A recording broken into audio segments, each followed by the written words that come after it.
Really good. What we got today? You heard about your Channing Frye news. How did it happen? Somebody fell on the side of his leg? Yeah, so it was just, we had just started the scrimmage portion of practice, and just basketball player guy went to make a cut, and he was surfacing to catch the basketball, and two guys, collided at the same time, met at one point, and so he has a sprained MCL. Don't know the timetable when he's going to be able to be back. Just on a case-by case is how they respond to treatment. We'll see, and off you go. How scary was it at the time when you see one of your key cogs go down? And obviously, it sounds like he was in pretty good pain.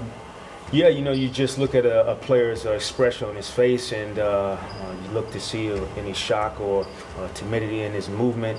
And I think we're pretty fortunate that after practice he was evaluated, MRI, and so could be a lot worse. How does this affect your plans to try and generate some continuity with 8 new guys on a 15-man roster, him being one of them? Yeah, I think that's the despite the injury itself, the most challenging part of it was trying to incorporate him in our group and get guys to learn spacing and understanding where he's on the floor and responding to that. So we'll have other guys slide into those positions, but all diagnosis is he's going to return, so we'll continue to operate as if he's going to return to the lineup. Did the MRI reveal the severity of the sprain? I did not get that severity-wise, Josh. I just got just sprained MCL from our medical crew. Jacque, Kyle Quinn, I think he started the last 19 games of last season. Really played the best basketball of his career. Blocked a lot of shots for you. I mean, you have a guy that you know that you can depend on already, right? I mean, that's the part of having a basketball team of having Andrew be able to play minutes at that big position. Kyle's done it before as well. And so we got guys that will be able to slide in, and it won't, it won't change anything we're doing defensively, offensively. We'll go as if Channing is a part of us, and when he comes back, guys will still know their roles and positions. Will it help at all that Channing's he's kind of a shooter? He's a smart guy. He's not an athletic, dunker type. Could that help maybe his return? And I know you don't know how a knee will respond, but his type of game, could that help? Well, the fact that he's not, I think he would admit a high flyer. But I think it all boils down to, the comfort level of the player getting back on the floor. And so I haven't talked to him even this morning yet, so it'll be interesting to see, swelling-wise, how he feels. And that's why it's really no timetable. You've had 4 practices now with your 3 rookies. Can you just talk about what you've learned about them, how they've competed so far? They've done a really great job of just really trying to listen and do the right thing. And that's very important for young guys. For the most part, as a group, they haven't tried to do too much. And that's always the challenge with a guy trying to prove that he belongs or with the other guys on the roster. So they've done a good job of just fitting in and competing. Can you address Elford specifically, what you've seen from him at the point? Very competitive individual.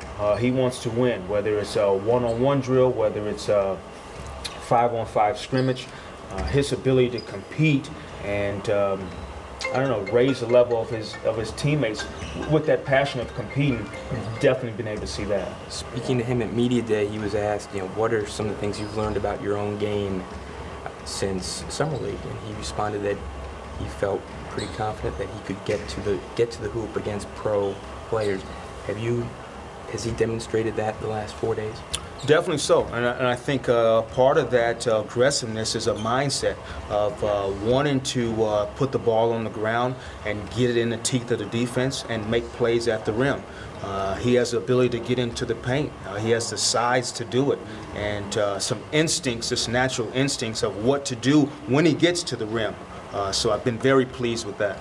With regard to Aaron Gordon, and I'm so concerned that I'm going to call him Ben Gordon or Aaron Aflalo, but I mean your rookie, Aaron Gordon. What are your impressions of how he's played, specifically on the defensive end so far? He has been probably, if I break down levels of where a guy is supposed to be, and I ranked him defensively, he has been a pleasant surprise of being in the right spot and spaces for a rookie. He's very strong, and so it allows him to be physical without fouling. And that's a key component in today's world of defense, being physical but not fouling. He's shown the capability to guard out on the perimeter, but also show resistance if the ball goes into the post because of his strength. So I've been pleased to see that from him. Through the years, you talk to guys, and they go from junior high to high school to college to NBA, and they wonder, well, will my crossover work against these guys? Well, Alfred said, I kind of wondered, can I beat these guys off the dribble the same way I did in college? Do you see him able to still create that separation and get in the lane?